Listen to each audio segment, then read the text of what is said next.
join the Freedom Flotilla because it was safe. We joined because it was unbearable to do nothing. Because when the world turns its face away from suffering, someone has to look straight at it and say, "Not in our name."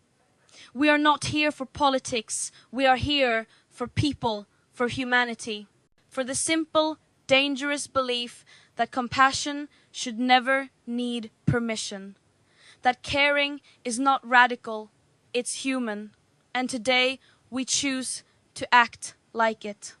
Why did we join the Freedom Flotilla? Because we could no longer sit and watch. Because there comes a point when silence becomes unbearable, when looking away feels like betrayal. Because pretending not to see is easier, but it eats away at your soul.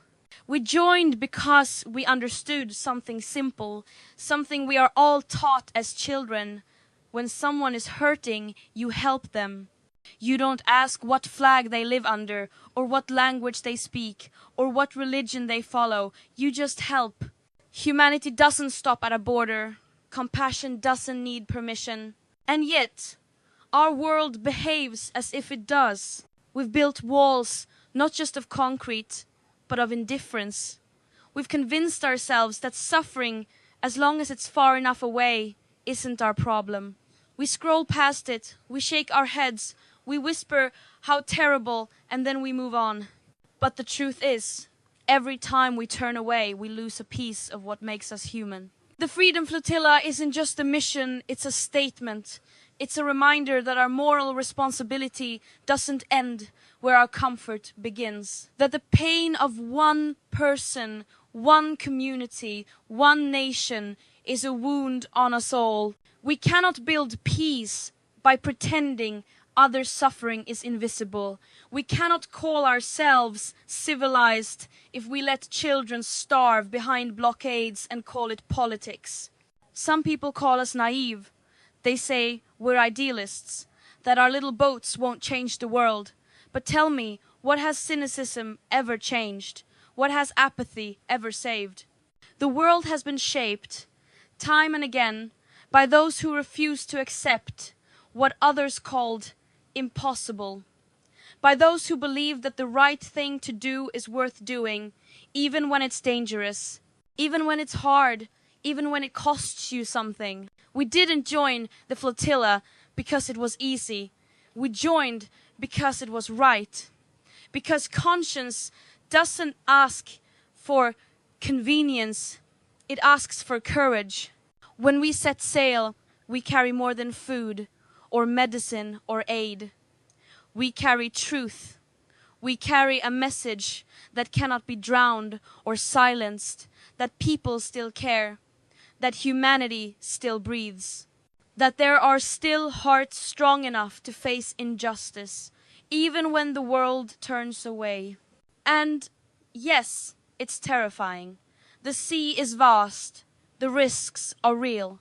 But fear cannot be the reason we stop acting. If fear ruled every decision, no one would ever stand up for anything.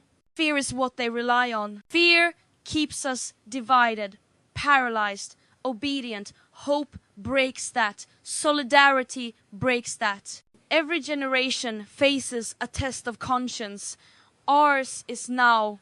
We can no longer say, someone else will fix it. There is no someone else. It's us. It has always been. The power to change this world doesn't sit in the hands of the powerful. It rests in the hearts of those who still feel. Those who still refuse to normalize cruelty. When history looks back, it won't remember the excuses. It will remember the people who showed up. The ones who said enough. The ones who believed that one act of compassion can echo louder than 1,000 acts of hate. That's why we join the Freedom Flotilla. Because moral responsibility doesn't stop at the edge of our country. Because we cannot talk about justice only when it's convenient. Because being human means standing with others, especially when it's hard, especially when it's unpopular. And if that makes us dreamers, then fine, let us dream. Because every movement for change began as a dream that the world could be better than it was. And if we don't dream, if we don't act, if we don't care, then what are we even fighting for? We joined because the sea is not just water, it's a mirror. It reflects who we are. And right now, we want it to reflect courage, not cowardice. Solidarity, not silence. Humanity, not hatred. So, to anyone listening, you don't have to be on a ship to be part of this. You just have to care enough to speak, to share, to act. Every voice matters. Every small act of empathy counts. Because together, all those ripples can become a wave. And that wave can carry hope farther than any vessel ever could. We joined the Freedom Flotilla because freedom isn't a privilege, it's a right. And until that right is shared by all, none of us are truly free. Would you like me to write the next keynote, The Power of Ordinary People Doing Extraordinary Things, in the same tone and length next, so you can build a full speech step by step? People often ask us, who are you? And I tell them we are no one special. We're teachers, farmers, students, parents. We have no armies, no governments, no sponsors.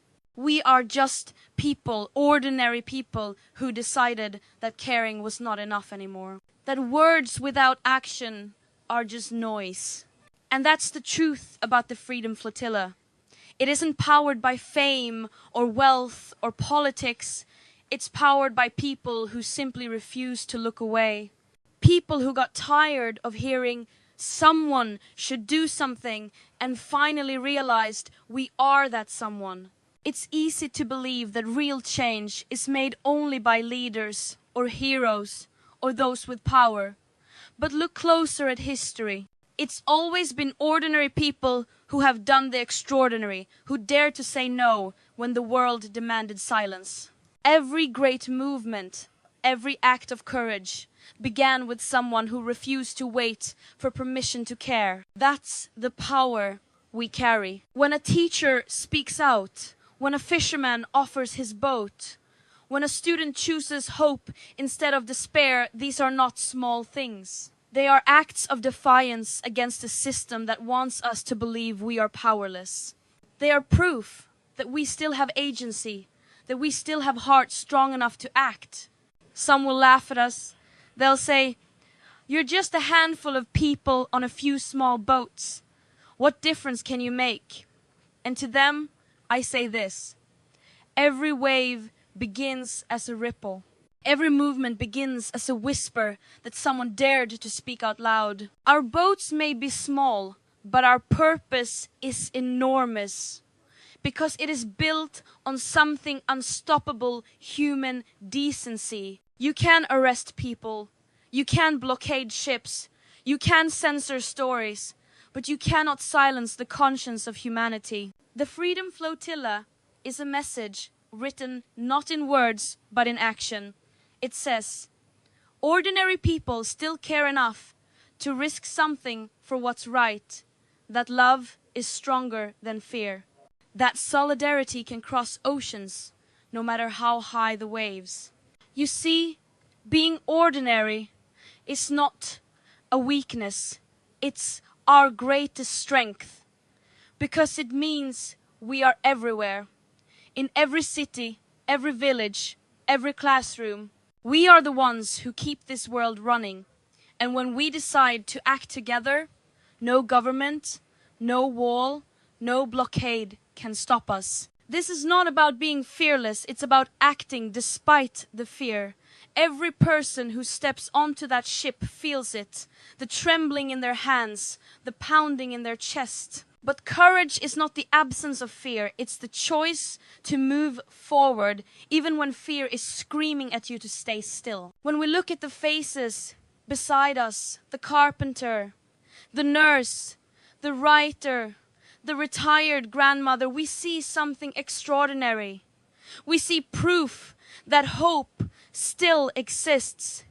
that empathy still breathes, that there are still people who believe in humanity enough to risk their comfort for someone else's freedom. And it spreads. It always spreads. Courage is contagious. One person takes a stand, and suddenly others begin to rise. One act of kindness, one act of bravery can ignite 1,000 more. That's how revolutions begin, not in palaces, but in the hearts of ordinary people who dare to care. Every one of us has a role. You don't have to sail with us to be part of this movement. You just have to stand up where you are. Speak out. Refuse to be silent when injustice knocks at your door. Every small act matters, because all those acts together become unstoppable. We joined this flotilla, not because we thought we could fix everything, but because doing nothing was no longer an option. Because once you truly see suffering, once you let it touch you, you can't unsee it. You can't go back to comfort and pretend you didn't know. The people on these ships are proof that humanity isn't lost. It's just waiting for enough of us to remember what it means to care. To remember that real power doesn't come from money or titles. It comes from conscience, from compassion, from courage. So the next time someone tells you you're too small to make a difference, remember this. Every mountain of injustice has crumbled because ordinary people refuse to stay quiet. Every act of freedom began with a single human being who said, enough. We are not heroes. We are not saints. We are human beings who chose to act like it. And that is what makes us powerful. Because when ordinary people come together with extraordinary love, we don't just change policies, we change what's possible. And when the world sees us, when they see teachers, students, and grandparents standing together on the deck of a small ship, facing an ocean of fear, they will be reminded of something essential, that hope is not naive, it's necessary. That is the power of ordinary people doing extraordinary things. And that is why we sail hope. It's such a small word, isn't it? Easy to say, easy to dismiss. People often treat it like something fragile, something naive, like a child's dream. But what they don't understand is that hope is not weakness. Hope is resistance. Hope is power. When we joined the Freedom Flotilla, we didn't do it because we believed everything would go smoothly. We didn't do it because we were certain of victory. We did it because we refused to surrender to despair. Because in a world built on fear and silence, choosing hope is an act of rebellion. When you live in a time when empathy is mocked, when caring is called political, when truth itself is treated as dangerous, then simply refusing to give up becomes an act of defiance. Hope is the quiet revolution that begins inside you when everything around you says, stop trying. There's a kind of hope that doesn't come from comfort. It comes from witnessing pain and deciding it doesn't have the final word. That's the hope that moves us. The hope that says, even if they shut every door, we will find another way. When you stand on the deck of a small boat in the middle of the sea, with the wind hitting your face and the horizon stretching endlessly ahead, you realize something powerful. The world can be cruel. Yes, but it's still ours to protect. And that thought, that flicker of belief, is hope. They want us to feel small. They want us to believe we can't change anything. Because hopeless people don't resist. Hopeless people don't rise. That's why hope is so dangerous. It cannot be controlled. It fuels courage. It creates movements. It turns ordinary people into unstoppable forces. And yes, sometimes it hurts to hope. Because when you hope, you open yourself to heartbreak. You see the injustice, the suffering, the lies, and still you choose to believe that good can win. That's the hardest choice of all. But it's the one that keeps humanity alive. We see the faces of children who've lost everything, the mothers waiting for news, the people living behind walls of fear, and still we dare to believe in a better tomorrow. That's not weakness, that's strength. Because to keep hoping when everything seems broken is to say, you will not destroy what's human in me. Hope does not mean closing your eyes to reality. It means facing reality with courage and still refusing to bow to it. It means saying, yes, the world is unjust, but it won't stay that way if we act. It's the spark that lights the fire of change. Every person on this flotilla carries that spark. Some are scared, some are angry, all are human. And when we put those feelings together, fear, love, outrage, compassion, they become something unstoppable. That is hope in motion. That is what terrifies those who profit from despair. Because hope spreads. It leaps from one heart to another. It whispers, you are not alone. It builds bridges between people who've never met, who may never meet, but who share the same unshakable belief that life, freedom, and dignity belong to everyone. When we sail, we're not just defying blockades, we're defying hopelessness itself. Every wave we cross says, we are still here, we still care, we will not give up. That's what the world needs right now. Not more cynicism, not more fear, but the courage to hope again. Some people think hope is waiting for someone else to fix things. It's not. Real hope is action. It's what pushes you to move even when you're tired, to speak even when your voice shakes, to stand even when your legs tremble. The people who built this flotilla, who risk their freedom and safety, are not driven by certainty, they're driven by hope. Because deep down, they believe that no injustice is too strong, no blockade too high, and no system too powerful to withstand the united will of humanity. Hope is not passive, it's not soft, it's fire. It's the force that breaks chains, that rebuilds cities, that brings people back to life after generations of silence. And yes, hope is messy. It doesn't always win right away. But it never dies, because every time someone chooses compassion over hate, every time someone reaches out a hand instead of building another wall, hope grows stronger. That's why we are here. That's why we sail. Because every act of hope, no matter how small, matters. Every single one. So when people ask, do you really think this will change anything? I answer, it already has. Because it's changed us. It's reminded us of who we are and who we still can be. Hope is not waiting for miracles. Hope is becoming one. And to everyone listening, I say this. Never let them take your hope away. Protect it like you'd protect a flame in the wind. Feed it. Share it. Let it grow. Because one day, that flame will become a wildfire and it will light the world. This is why we joined the Freedom Flotilla. Not because it's easy, not because we're sure of success, but because we refuse to live in a world where despair wins by default. Hope is our answer to fear. Hope is our rebellion. Hope is our defiance. And as long as hope sails, humanity does too. Conclusion. We joined the Freedom Flotilla because we refuse to live in a world where fear decides what is right. Because every act of courage, no matter how small, chips away at injustice. Hope is not a dream, it's a duty. And today, that duty belongs to all of us. The sea may divide lands, but it cannot divide hearts.